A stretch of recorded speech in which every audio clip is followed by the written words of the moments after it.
Shafeeq sir, CMA USA എന്ന് പറയുന്ന ഒരു കോഴ്സ് നമുക്ക് 1 year കൊണ്ട് കംപ്ലീറ്റ് ചെയ്യാൻ പറ്റുമോ? ഡെഫിനറ്റ്ലി. നമ്മുടെ ഒരുപാട് സ്റ്റുഡൻസ് ലെസ് ദാൻ 1 year, അതായത് 8 month കൊണ്ടും 9 month കൊണ്ടും ഈവൻ ഞാനും ഒരു കോഴ്സ് കംപ്ലീറ്റ് ചെയ്തത് എനിക്ക് തോന്നുന്നു നിയർലി 8 months എടുത്തിട്ടുള്ളൂ, even after completion of my +2 science. Okay, so എല്ലാവർക്കും കംപ്ലീറ്റ് ചെയ്യാൻ പറ്റുമെന്ന് പറയുന്നില്ല, ബട്ട് നമ്മൾ സിസ്റ്റമാറ്റിക് ആയിട്ട് തന്നെ അപ്രോച്ച് ചെയ്താൽ ഡെഫിനറ്റ്ലി നമുക്ക് ഒരു വിത്തിൻ 1 year കൊണ്ട് തന്നെ കോഴ്സസ് നല്ല അടിപൊളിയായിട്ട് തന്നെ കംപ്ലീറ്റ് ചെയ്യാൻ പറ്റും. അപ്പോൾ ഈ ഒരു കോഴ്സ് നമുക്ക് ഓഫ്ലൈൻ ആയിട്ട് തന്നെ എടുക്കണമെന്നുണ്ടോ, അല്ലെങ്കിൽ ഓൺലൈനായിട്ട് നമുക്ക് ഈ ഒരു കോഴ്സ് പഠിച്ചെടുക്കാം? ഓൺലൈനായിട്ടും ചെയ്യാം, ഓഫ്ലൈനായിട്ടും ചെയ്യാം. ഓഫ്ലൈൻ ക്ലാസ്സസും നമുക്ക് അവൈലബിൾ ആണ്, ഓൺലൈൻ ക്ലാസ്സസും അവൈലബിൾ ആണ്. ഇപ്പോൾ ഓൺലൈനിൽ നമുക്ക് റെഗുലർ ബാച്ചസും ഉണ്ട്, അതുപോലെ തന്നെ വീക്കെൻഡ് ബാച്ചസും ഉണ്ട്. അതായത് ഇപ്പോൾ നമ്മുടെ ക്ലാസ്സസ് ഓൺലൈൻ ക്ലാസ്സസ് ഇപ്പോൾ കറൻ്റ്ലി റൺ ചെയ്യുന്നതാണ്. അപ്പോൾ അതിൽ നമുക്ക് അറ്റൻഡ് ചെയ്യുന്ന ആളുകൾ ഇതിൽ കൂടുതലായിട്ട് വരുന്നത് അബ്രോഡിൽ വർക്ക് ചെയ്യുന്ന വർക്കിംഗ് പ്രൊഫഷണൽസും അതുപോലെ തന്നെ ഡിഗ്രി ഗോയിങ് ആയിട്ട് പഠിക്കുന്ന ഡിഗ്രി ഓൺ ഗോയിങ് സ്റ്റുഡൻസും ഉണ്ടാകും. സോ അവരെ സംബന്ധിച്ച് ഓൺലൈനൊക്കെ വളരെ ബെനിഫിഷ്യലാണ്. കാരണം ഡിഗ്രി കംപ്ലീറ്റ് ചെയ്തതിനോടൊപ്പം തന്നെ അവർക്ക് CMA USA എന്ന് പറഞ്ഞ ഒരു കോഴ്സും കൂടി കംപ്ലീറ്റ് ചെയ്യാൻ പറ്റും.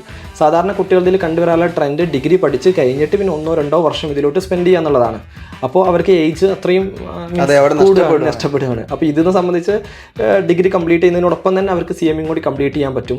അപ്പോൾ ഡെയിലി ഒരു 2 മണിക്കൂർ 3 മണിക്കൂർ എന്നുള്ള ലെവലിൽ നമ്മുടെ ഓൺലൈൻ ക്ലാസ്സസ് അറ്റൻഡ് ചെയ്യുകയും അതുപോലെ തന്നെ അവരുടെ ഡിഗ്രിയോടൊപ്പം തന്നെ പഠിച്ച് അവർക്ക് കംപ്ലീറ്റ് ചെയ്യാൻ പറ്റുന്ന ഒരു കോഴ്സ് തന്നെയാണ് CMA USA. അതുപോലെ തന്നെ ജോബ് ചെയ്യുന്ന അബ്രോഡിൽ വർക്ക് ചെയ്യുന്ന ഒരുപാട് പേരുണ്ട്. അവർ ജസ്റ്റ് BCom അല്ലെങ്കിൽ ജസ്റ്റ് MCom ഒക്കെ പാസ്സായി അവിടെ അബ്രോഡിൽ വർക്ക് ചെയ്യുന്ന ആളുകളുണ്ടാകും. സോ അവരെ സംബന്ധിച്ചും ഒരു പ്രൊഫഷണൽ ക്വാളിഫിക്കേഷൻ അവർക്ക് അവരുടെ ജോബ് മാർക്കറ്റിൽ അത്യാവശ്യമായതുകൊണ്ട് അവരും നമ്മുടെ ക്ലാസ്സസ് അറ്റൻഡ് ചെയ്യാറുണ്ട്. സോ അവരും ഈ പറഞ്ഞ പോലെ തന്നെ 1 year അല്ലെങ്കിൽ മാക്സിമം 1.5 years കൊണ്ടൊക്കെ അവർ എന്ത് ചെയ്യാറുണ്ട്, 2 പാർട്ടും ക്ലിയർ ചെയ്യാറുണ്ട്. ഇപ്പോൾ സാറ് പറഞ്ഞു സാറ് സയൻസ് ഫീൽഡിൽ നിന്ന് വന്ന ഒരാളാണ്. യെസ്. ഇപ്പോൾ കൊമേഴ്സ് ഫീൽഡിലുള്ള ഈ ഒരു കോഴ്സിനെ നമുക്ക് ബാക്കിയുള്ള ഹ്യൂമാനിറ്റീസും സയൻസ് ഒക്കെ പഠിക്കുന്ന കുട്ടികൾക്ക് പഠിച്ചെടുക്കുക എന്ന് പറയുന്നത് ബുദ്ധിമുട്ടുള്ള കാര്യമാണ്? ഇല്ല, അത് ബുദ്ധിമുട്ട് അല്ലെങ്കിൽ ചലഞ്ചിങ് എന്നുള്ളതല്ല. നമ്മൾ ഒരു സിസ്റ്റമാറ്റിക് ആയിട്ട് അപ്രോച്ച് ചെയ്യുക. നമ്മൾ സാധാരണ 10th ക്ലാസ് അല്ലെങ്കിൽ +2 പഠിച്ച പോലെയല്ല, കുറച്ച് ഡെയിലി നമ്മൾ ഇതിൽ എഫോർട്ട് ഇടുക. അതുപോലെ തന്നെ നമുക്ക് നമ്മുടെ ക്ലാസ്സസ് അവൈലബിൾ ആണ്. ഓൺലൈൻ ക്ലാസ്സസ് ഉണ്ട്, ഓഫ്ലൈൻ ക്ലാസ്സസ് ഉണ്ട്. സോ നമുക്ക് അതിൻ്റെ റെക്കോർഡഡ് ക്ലാസ്സസ് ഉണ്ട്. അതുപോലെ തന്നെ നമ്മൾ ഡെയിലി വർക്ക്സ് കുട്ടികൾക്ക് കൊടുക്കാറുണ്ട്. സോ ഇതൊക്കെ കൃത്യമായിട്ട് അവർ ഫോളോ ചെയ്യുകയാണെങ്കിൽ തീർച്ചയായിട്ടും അവർക്ക് എന്ത് ചെയ്യാൻ പറ്റും, പാസ്സാവാൻ പറ്റും. ഇത് സയൻസ് ബാക്ക്ഗ്രൗണ്ട് വേണം അല്ലെങ്കിൽ കൊമേഴ്സ് ബാക്ക്ഗ്രൗണ്ട് വേണം അങ്ങനെയൊന്നുമില്ല. അതുപോലെ തന്നെ ചില കുട്ടികളുടെ ഒരു തെറ്റിദ്ധാരണയാണ് ഇവർക്ക് മാത്തമാറ്റിക്സിൽ ഒരുപാട് നോളജ് വേണം, അതുപോലെ തന്നെ അക്കൗണ്ടൻസി ഒരുപാട് നോളജ് വേണം. അങ്ങനെയൊന്നുമില്ല. നമ്മുടെ ക്ലാസ്സസ് പല കാറ്റഗറീസ് ഓഫ് സ്റ്റുഡൻസും ഉണ്ടാവാറുണ്ട്. ഈവൻ +2 കഴിഞ്ഞ സ്റ്റുഡൻസ് ഉണ്ടാവാറുണ്ട്, ഡിഗ്രി കഴിഞ്ഞവരുണ്ടാവാറുണ്ട്, വർക്ക് ചെയ്യുന്ന ആളുകൾ ഉണ്ടാവാറുണ്ട്. സോ ഒരു മിക്സ്ചർ ഓഫ് ആയിട്ടാണ് നമ്മുടെ ക്ലാസ്സസ് റൺ ചെയ്യുക. സോ അതുകൊണ്ട് തന്നെ നമ്മുടെ ക്ലാസ്സസ് ഫ്രം ദ ബേസിക് ലെവലിൽ നിന്നാണ് നമ്മൾ ക്ലാസ്സസ് എടുക്കുക. സോ നിങ്ങളുടെ പ്രീവിയസ് ബാക്ക്ഗ്രൗണ്ട് ഇവിടെ നമുക്ക് ആവശ്യമേ ഇല്ല. We are starting from the basic level. അപ്പോൾ ഈ ഒരു കോഴ്സ് പഠിച്ചതിലൂടെ നമുക്ക് മുമ്പിൽ തുറന്നു വരുന്ന ഒരു കരിയർ ഓപ്പർച്യൂണിറ്റീസ്, ജോബ് ഓപ്പർച്യൂണിറ്റീസ് എങ്ങനെയൊക്കെയാണ്? CMA എന്ന് പറഞ്ഞാൽ ആക്ച്വലി ഒരു മാനേജ്മെൻറ്റ് സെക്ടർ അല്ലെങ്കിൽ മാനേജ്മെൻറ്റ് ഫോക്കസ് ചെയ്യുന്ന ജോബാണ്. സോ നമ്മളൊരു MNCസിലാവട്ടെ, അതുപോലെ തന്നെ ഇന്ത്യൻ കമ്പനീസിലാവട്ടെ, അബ്രോഡ് ആവട്ടെ, സോ മാനേജ്മെൻറ്റ് സെക്ടറിലോട്ടാണ് നമ്മൾ പ്ലേസ്ഡ് ആവുക. അതായത് നമ്മുടെ finance manager, HR manager, marketing manager, CFO, CEO ഇതുപോലത്തെ മാനേജ്മെൻറ്റ് സെക്ടറിലോട്ടാണ് CMA മെയിൻലി കോൺസെൻട്രേറ്റ് ചെയ്യുന്നത്. അപ്പോൾ സാറിൻ്റെ അടുത്ത ബാച്ച് എപ്പോഴാണ് സ്റ്റാർട്ട് ചെയ്യുന്നത്? എങ്ങനെയൊക്കെ ആയിരിക്കും ക്ലാസ്സിൻ്റെ കാര്യങ്ങൾ ഉണ്ടാവുക? നമ്മൾ നെക്സ്റ്റ് മന്തിലാണ് നെക്സ്റ്റ് ബാച്ച് പ്ലാൻ ചെയ്തിട്ടുള്ളത്.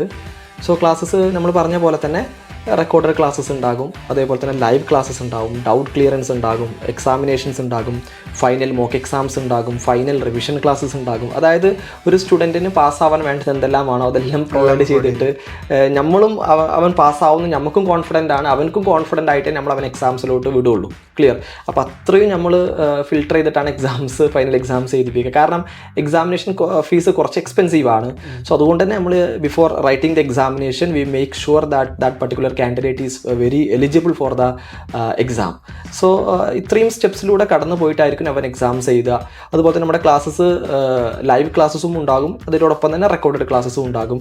ഇനി ലൈവ് ക്ലാസ് അറ്റൻഡ് ചെയ്യാൻ പറ്റാത്ത ഡിഗ്രി ഗോയിങ് ആയിട്ടുള്ള സ്റ്റുഡൻസ്, അതുപോലെ തന്നെ വർക്ക് ചെയ്യുന്ന അബ്രോഡിലൊക്കെ വർക്ക് ചെയ്യുന്ന വർക്കിംഗ് പ്രൊഫഷണൽസിനൊക്കെ നമ്മൾ റെക്കോർഡഡ് ക്ലാസ്സസ് ആക്സസിബിലിറ്റി കൊടുക്കും. സോ അതുകൊണ്ട് തന്നെ അവർക്ക് ഒരു ക്ലാസ്സസ് പോലും മിസ്സാവത്തില്ല.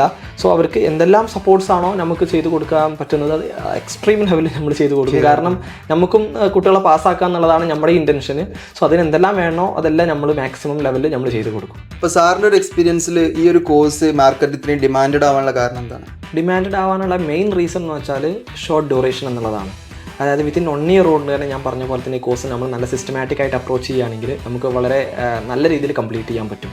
സോ അത് +2 കഴിഞ്ഞവനക്കാണെങ്കിലും ഡിഗ്രി കഴിഞ്ഞ സ്റ്റുഡൻസിനാണെങ്കിലും ഈവൻ വർക്ക് ചെയ്യുന്ന വർക്കിംഗ് പ്രൊഫഷണൽസിനാണെങ്കിലൊക്കെ ഇതിൻ്റെ എക്സാംസും മറ്റുള്ള കാര്യങ്ങളൊക്കെ സെയിം ആണ്. അവർക്കൊക്കെ വിത്തിൻ 1 ഇയർ ഡ്യൂറേഷനിലുകൊണ്ട് തന്നെ കംപ്ലീറ്റ് ചെയ്യാൻ പറ്റും.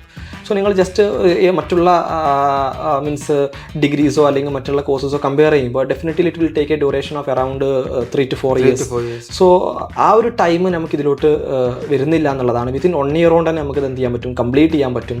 അതുകൊണ്ട് തന്നെ ഒരു 3-4 years ആകുമ്പോഴേക്കും നമുക്ക് വെൽ സെറ്റിൽഡ് ആകാൻ പറ്റും വിത്ത് എക്സ്പീരിയൻസും കൂടി നമുക്ക് ആ ഒരു ഇതിൽ അച്ചീവ് ചെയ്തിട്ട് നമുക്ക് ഒരു 3 years അല്ലെങ്കിൽ 4 years കഴിയുമ്പോൾ നമുക്ക് കോഴ്സസ് കംപ്ലീറ്റ് ചെയ്ത് ഒരു 2-3 years എക്സ്പീരിയൻസും കൂടി നമുക്ക് ഗെയിൻ ചെയ്യാം എന്നുള്ളതാണ് ഇതിൻ്റെ മെയിൻ അഡ്വാൻറ്റേജ് ആയിട്ട് വരുന്നത്. അതുകൊണ്ട് തന്നെയാണ് മാർക്കറ്റിൽ ഇത്രയും ഡിമാൻഡഡ് ആയിട്ട് കോഴ്സസിന് വരുന്നത്. അപ്പോൾ നമുക്ക് എൻക്വയറീസ് വരുമ്പോൾ കുട്ടികൾ പറയാറുണ്ട് ഒരു ആവറേജ് സ്റ്റുഡൻസിന് അവർക്ക് ഈ ഒരു കോഴ്സ് എത്ര ബുദ്ധിമുട്ടായിരിക്കും, അല്ലെങ്കിൽ അവർക്ക് അത് പിന്നെ ക്രാക്ക് ചെയ്തെടുക്കുന്നത് എത്രത്തോളം പോസിബിൾ ആണെന്നുള്ളൊരു കാര്യം.